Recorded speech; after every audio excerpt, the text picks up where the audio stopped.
mirëmëngjesit të gjithëve. I rikthehemi edhe një herë zgjedhjeve për të kuptuar pse të rinjt i braktisën ato ditën e diel.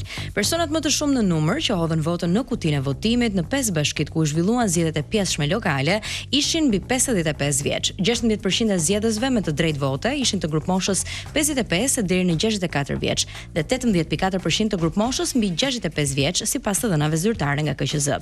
Të dhënat zyrtare tregojnë po ashtu se grupmosha nga 18 deri në 44 vjeç përbënin gati gjysmën e listës së zgjedhësve, por vetëm 34.6% e tyre votuan, duke lënë fatin në rezultateve në dorë të votuesve mbi 55 vjeç. Pse po i shmangen të rinj të drejtës së votës, flasim të mëngjes me Denada Kola, gazetare, mirëmëngjes, mirë se ke ardhur, dhe Claudio Pulaha, punonjës social, pjesë e rrjetit kombëtar për të rinj në Shqipëri. Mirëmëngjesi. Nancy po ashtu. Faleminderit. Mirëmëngjesi, po ne mendonim se meritonte një bisedë së paku, ndoshta shumë se kaq. Fakti që të rinjt në mas nuk shkuan të votojnë, edhe pse ishin zgjedhje lokale, edhe pse binte shi, edhe pse të pjesshme, e të gjitha këto gjëra të tjera prap vendosej për fatin e qytetit ku ata jetojnë, ose në mos jetojnë aty ku kanë lindur edhe ku kanë të afërmit e tyre, një qytet me cilin i lidh, po themi, diçka shpirtërore. Pse mendon Denada që u mos paraqitën të rinjt? Ky është një trend në fakt që nuk ka vazhduar në këto zgjedhje, po është një trend që e shohim. Fillon thellohet, po. Thellohet dhe duket edhe më shumë për shkak se numri i pjesëmarrësve ishte në tërësi i ulët. Pastaj pjesa që bojkotoi më shumë apo që nuk i shfaqi interes për të shkuar për të votuar ishin pikërisht të rinjt. Sigurisht që ka një sër faktorësh pse ndodh kjo në Shqipëri, por ishte shumë e dukshme atë ditë sepse edhe në Shqipëri dhe në Kosovë kishte zgjedhje në të njëjtën ditë. Dhe ti shikoj dy realitetet të ndryshme në një komb. Sepse shikoj në Kosovë që edhe pse kishte një forma, mënyra e të votuarit çon në balotazh, pra ishin pa ashtu zgjedhje vendore edhe këto. Po themi, dhe ti shikon që nuk ka një bojkotim dhe sidomos ka një përfshirje të rinjve. Do ta nis me faktin që ka një garë reale që është shumë e rëndësishme. Askush nuk çohet të prishtë të dielën e tij në rast se kemi një garë të cilët që nga e mërkura rezultati dihet. Vëmendja është vetëm tek përqindja, e gjeti apo nuk e gjeti kandidati se sa do fitonte. Pastaj ka një sër elementesh social që ndoshta do t'i diskutojmë, por unë mendoj që një nga elementet të cilët unë e kam vënë re është këputja e brezave. Çfarë ndodh? Edhe gjatë leximit të përqindjes të moshës të cilët shkojnë dhe votojnë, janë në fakt ata që janë ndjekësit e politikës, nëse mund ta konsiderojmë të vjetër, po tradicionale, do thoja unë, e fakti që ndjekin televizor dhe mënyrës si është bërë politik ndoshta 20-30 vite më parë. Ndërkohë që të rinjt sot janë krejtësisht në një botë tjetër. Sot vëmendja të rinjve absolutisht vjen dhe informohet edhe shkon drejt rrjeteve sociale, drejt informimit YouTube-it, drejt smartphone-it, pra, dhe faktit që ata janë tashmë të kuriozuar çfarë ndodh me inteligjencën artificiale, çfarë do të ndodh në tematika të tjera, do të thotë. Dhe janë dy botë krejt të ndryshme, të cilat piktakimin politikën shqiptare është shumë i vogël. Por nëse do të sillim shembuj të njerëzve, të politikanëve të cilët kanë ditur ta riformatojnë veten dhe të shkojnë edhe tek votuesi, unë do sillja një nga emrat që ishte më të votuarit në Tiranë, që ishte Jorita Tabaku, dhe unë pata, duke qenë se i ndjek zgjedhjet në terren, pata edhe i dëshirën për të pyetur të rinjt se kë zgjodhen, dhe ata nuk po shkonin më drejt një logoje, më shumë se sa tek individi dhe tek ata që vinë dhe e shohin prezant. Claudio, mendon se është indiferencë për arsye të ndryshme, është bojkot, pra të rinjt ndoshta nuk kanë më besim te institucionet vendimmarrëse, nuk përfaqësohen sa duhet në fakt për të vijuar mendimin, kjo nuk është diçka e re, por nëse i referojmë edhe një pyetësori që ne kemi bërë në vitin 2020 lidhur me se si mundet që të reagonin të rinjt kundrejt votës, do votonin apo jo, 57% të rinjve të cilët morën pjesë në atë pyetësor, që ishte një anketë kombëtare, u shprehin që nuk dëshironin që të shkonin të votonin. Dhe kjo ishte një shifër alarmante për ne, që punonin me të rinjt. E justifikonin për një seri arsyesh. Pikë së pari ka humbur besimi. Ka humbur besimi sepse bashkitë, nëse i referohemi për shtetin lokal, nuk punojnë mjaftueshëm. Nëse i referohemi një lajmi që ne kemi bërë në vitin 2020, ishte rinia e Tiranës ngel në klas Bashkinë e Tiranës, që do të thotë Pse e ka ngelur? Sepse 99% e këtyre të rinjve në atë kohë nuk besonin që Bashkia e Tiranës punonte ngushtësisht për të zgjidhur problematikat e të rinjve.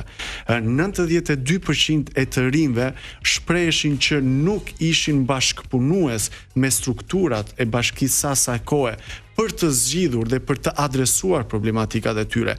Nëse do i referojmë një statistike tjetër, ishte që 85% e të rinjve në atë kohë mendonin që buxheti i rinisë që alokoheshe për të zgjidhur problematikat e tyre ishte i pamjaftueshëm.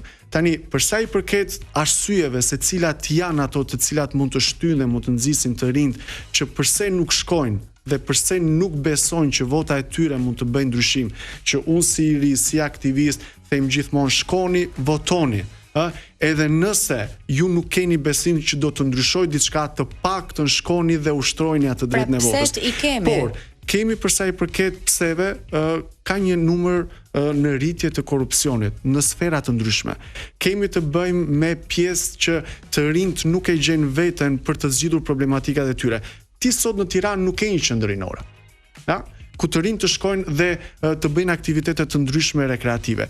Ti sot në Tiranë flet për startupe, por nuk ke një inkubator biznesi, që ne kemi kërkuar gjithmonë.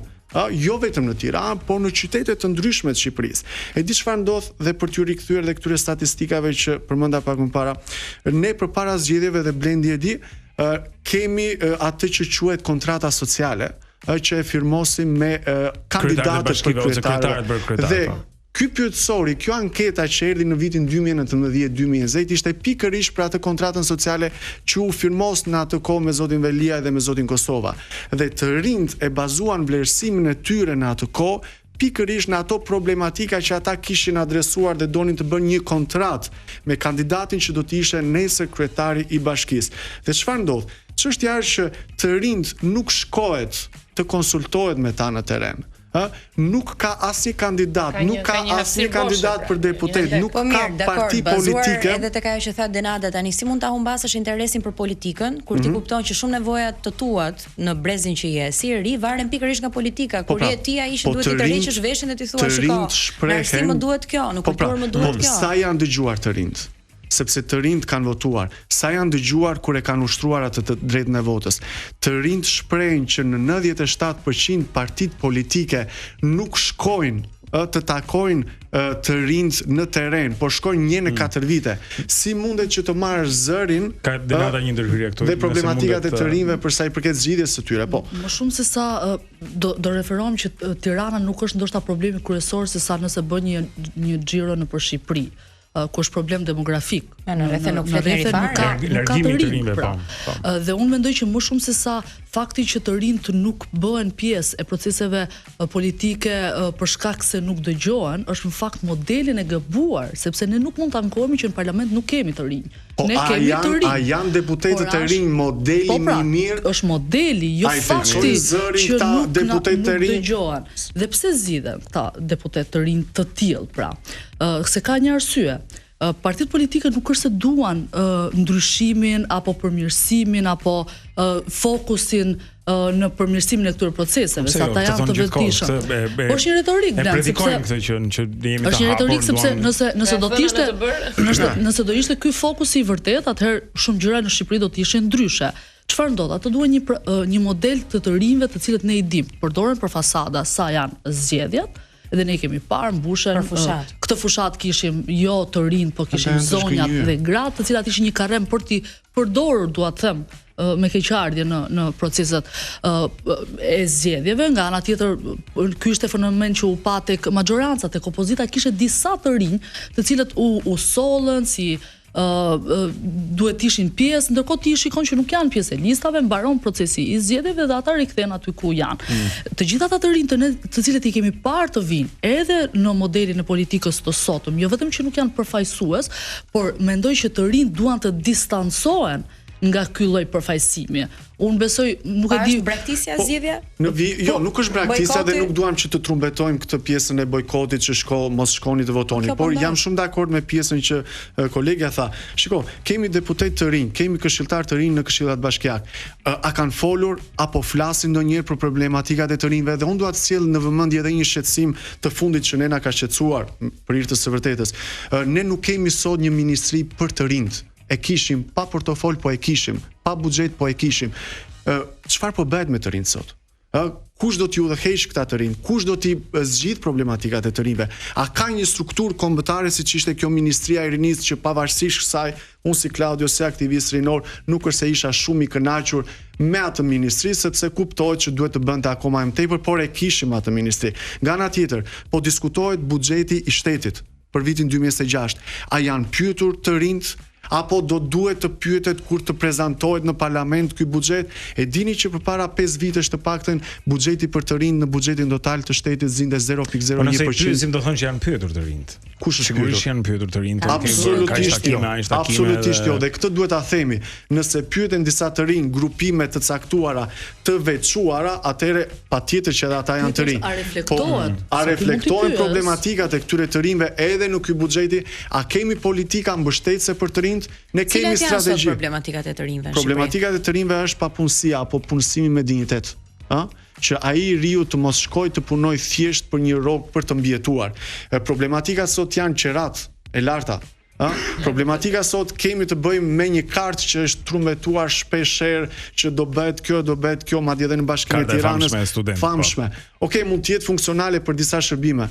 Po kjo karta a mundet që të plotësohet dhe të ketë shërbime vërtet të nevojshme për këta të rinjt, në menca, për sa i përket kostos së librave, transportit që mos shkojnë të bëjnë atë radhën e gjatë që na dalin shpeshherë nëpër foto etj, që realisht është e turpshme që 25% e popullsisë shqiptare nuk e dinë nëse jemi të kurrur, por besoj se e kemi atë, por dua të sjell edhe në vëmendje një shifër. Në qoftë se referohemi censusit të 2011-s, në krahasim me censusin e 2023-shit, ne sot në Shqipëri kemi rreth 400.000 të rinj më pak. Kanë emigruar. Kanë emigruar normale, po një jetë më të mirë. Kanë kaluar edhe 14 vjet midis, ata që ishin të rinj në parë po si sa më lindjeve etj, po çështja është këtu. Unë nuk e justifikoj as pak që do duhet që të emigrojnë për një jetë më të mirë, po mund të kthehen. Jo, po na ikën truri i rinisë shqiptare. Nuk po ikin vetëm ata të rinj të cilët se ndoshta atje jashtë edhe vlerësohen, po ndoshta këtu brenda nuk i dinë të drejtat e tyre. Denada. Teksa përgatitesha për këtë temë, gjeta një pjesë shumë të rëndësishme dhe vjen biseda pikërisht tek kjo. Me shënime, po. Ivan Krastev, i cili është merret me shkencat politike në Sofje, thoshte që jo vetëm të rinj, po njeriu për nga natyra e ka më të rëndësishëm e ka më të lehtë, të ndryshojë vendbanimin se sa të ndryshojë realitetin apo qeveritë apo mënyrën se si jeton. Dhe kjo është reflektuar, mjafton të shkosh në Rinas edhe ta shikosh. Pra, ndoshta zgjedhja më e shpejtë, edhe pse nuk është më e kollajta. Pse nuk është më e kollajta, të ndryshosh, blen ti e ke provuar. Të provosh të ndërtosh edhe të fillosh të ndërtosh jetën në një shtet tjetër, vetëm zgjedhje e lehtë nuk është. Jo, patjetër. Por natyra njerëzore prirret më shumë sepse nëse një të riu i thua në Shqipëri që ti ke fuqinë ta ndryshosh jetën tënde përmes politikës, ai nuk do të besojë. Sepse shikon një status quo që nuk ndryshon asgjë, pra nuk ka, ne tham, fuqia e votës. Shko të votosh dhe nëse nuk e ndryshon këtë realitet, kush mund të vojë? Jam dakord me ju, por shqetësimi mbetet. Domethënë që nëse zgjedhjet i bëjnë vetëm ata që janë mbi 64 vjeç, mbi 55 vjeç, asgjë me ta, sigurisht, po se edhe oferta politike është e vjetruar, domethënë 30-40 vjeçare në politik vetëm, po themi. Çështja është që e vetmja mënyrë në demokraci për të ndryshuar gjërat është me votë. Nuk ka, revolucioni bëhet me votë. I kemi kaluar ato gjërat e tjera dhe kjo kemi ofertë politike për të rinj sot që ne t'i lidhim këtu të tërheqim, t'i nxisim. Në parlament Zigjinet Çaushi, përmes votës ka ardhur aty. Po është përfaqësimi më dinjitoz i të rinjve. Matematikën e di shumë mirë. Mendoj për të mos tabullizuar deri në atë pikë. Absolutisht jo, nuk po bullizoj, por e di që matematikën. Është edhe ajo fryti i këtij kombi është, nuk është, domethënë produkt shqiptar. Jo, mua nuk më përfaqëson si motivim ajo për të votuar. Okej, sepse unë dua të theksoj edhe këtë pjesën tjetër të meritokracisë. Me sa duket. Si zgjidhen këta të rinj? Nga vijnë këta të rinj? Sepse nëse i referohemi deputetëve, unë dua të theksoj diçka tjetër. Ne kemi shumë struktura rinore. Ne kemi drejtoritë e rinisë nëpër bashkira apo çfarë janë këto shërbimi kombëtar i rinisë apo agjencia kombëtare e rinisë e kam lënë çështjen e të rinjve. Tashmë merrem me fëmijët. Po si zgjidhen këta drejtorët? A kanë një eksperiencë me të rinjt, me aktivizmin të partisë. Atëherë deri në momentin që ne do vazhdojmë me këtë model që i zgjedh partia, i vendos partia se mund të kenë një mbështetje mbrapa për një vot, që mund të mbledhin ata të rinjt dhe vetëm kaq dhe më pas nuk i dëgjojmë dhe ju rikthehemi pas 4 viteve. Kjo do jetë situata që të rinjt nuk do shkojnë të votojnë. Partia do bëj punë e partisë, se do të pyesin nga ti marrim ne këta të rinj. Nëse nuk vjen nga partia, nga do vjen? Nga ti marrësh? Të ri ka plot në Shqipëri. Bujrum, hajdeni. A është gare e hapur? Hajdeni. E hapur është. Ne marrim votat. Mirë pra, dakor. Shiko, vota nuk është e përkryer. Se tek kështu që ti po shtrojnë të rinjve, absolutisht jo. S'ka për të ndodhur. Jam dakord me këtë mendësi se është qasje që e hasim edhe në sferat e tjera jo vetëm politike. Do një çik përpjekje. Kur ne pretendojmë që të rinjve do ju hiqet tash gjithë ajo që është ndërtuar edhe ja ku është sheshi dhe është i juaj. Kjo gjë nuk ndodh. Nuk ndodh jo vetëm në Shqipëri, por nuk ndodh në asnjë sferë dhe as në asnjë vend tjetër. Nuk doja ta thoja. Jo, dua të sjell një shembull. Pjesën e luftës. Më fal që po ndërpres. Nuk doja që ta thoja këtë pjesën e luftës, por duke qenë se e njohim shumë mirë aktivizmin jo vetëm të rinjve, por në shoqëri civile. Kjo pjesa e luftës ka dhe kostot e veta Blendi. Në 2017 kur diskutohej buxheti i rinis, që nuk ishte buxhet për rinin në Bashkinë e Tiranës, unë së bashku me disa të rinj të tjerë kemi bërë një protestë të heshtur brenda Këshillit Bashkiak të Tiranës. Dhe di se çfarë ndodhi më pas, thjesht sepse nxora një flet, 0 lek për rinin, 100 milion lek për parti, nuk u lejova që të hyja për disa muaj rresht për të monitoruar ato mbledhjet e Këshillit Bashkiak të Tiranës. Tani, nëse është e gabuar, çfarë besimi mund të kem unë? Mund të ketë dhe kosto të tjera kjo lufta, do të heqin dikë nga puna, do të marrë një projekt. Një studentëve që janë në Beograd, patjetër që ka, dhe atje nuk është fush me lule, ata vazhdojnë dhe janë të organizuar. Por ka qenë hera e fundit që të rinj shqiptar kanë luftuar për të drejtat e tyre. Faleminderit. 2018-2019 se ishte kalimi protestat studentore po.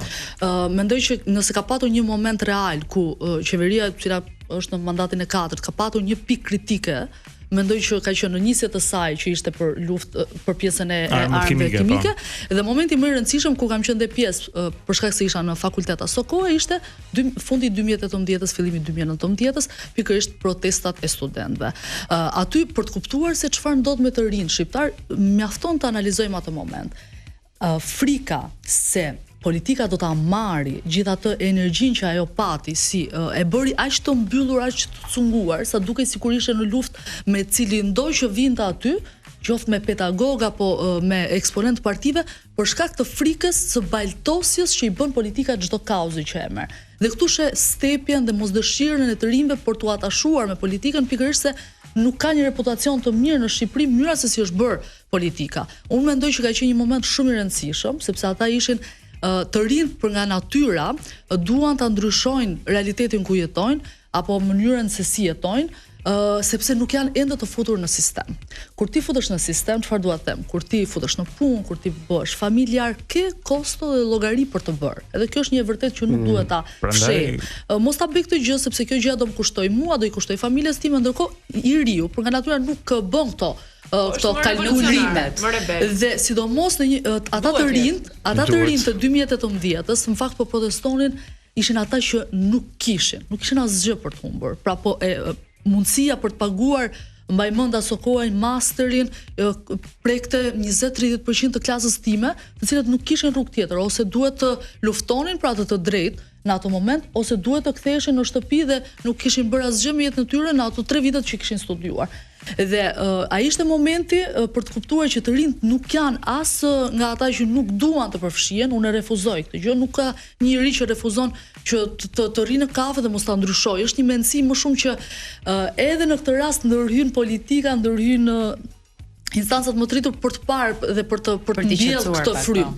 Në fakt ai moment ishte reflektuar sepse realisht ishin prekur dhe dëshironin të dëgjoj zërin. Ne e dim të gjithë pastaj se si përfundojnë mënyrat, mjetet për ta zhbërë. Por ajo që më bëri shumë të reflektoj është fakti që politikën donin ta mbanin jashtë dhe sa më larg për shkak të frikës së baltosis së kauzës së tyre. Një fjalë e fundit, Kladi. Një fjalë e fundit, për post politikës të rinjt, të paktën nga vëzhgimet të ndryshme që bëjmë, është që kanë humbur shpresën dhe atë besimin dhe tek organizatat e shoqërisë civile. Unë jam pjesë e shoqërisë civile, unë jam pjesë e organizatave rinore për fëmijët e tjerë, por e kanë humbur besimin sepse mendojnë të paktën në 85% të atyre të rinjve që mund të kemi anketuar në 2022-shin, shprehin që nuk kemi besim që organizatat e shoqërisë civile do të marrin zërin ton për ta teçuar dhe për ta përfaqësuar në mënyrën e drejtë të mundshme. Sepërse të e thoni ju. Me arsye të qëndësishme. Pra është një krizë besimi, jeni dakord? Patjetër që po. Okej, por duhet thyer. 3 Luftë për mbijetesë. Është një krizë besimi, është një krizë oferte, gjithashtu mendoj, sepse kur ka ofertën e duhur galvanizohet edhe masa rinore atje, por që nuk janë joshës mjaftueshëm për të rinë. Po. Për këtë doja të thoja që unë mendoj që thjesht nuk ka ardhur modeli frymëzues që të bëjë që të reaktivizohet kjo pjesë e shoqërisë që janë të rinj dhe janë shumë të rëndësishëm. Amerika tregoi të ndryshme dhe mendoj që thjesht mungon. E bëjnë veten, me thënë drejtën. Njeriu që frymëzon. Okej, mirë. Kërkohet Zoran Mamdani. Zoran Mamdani. Kthehemi pas pak. Jeni me Wake Up. Shumë faleminderit për kohën sot në mëngjes. Denada Kola dhe Claudio Pulaha ishin me ne.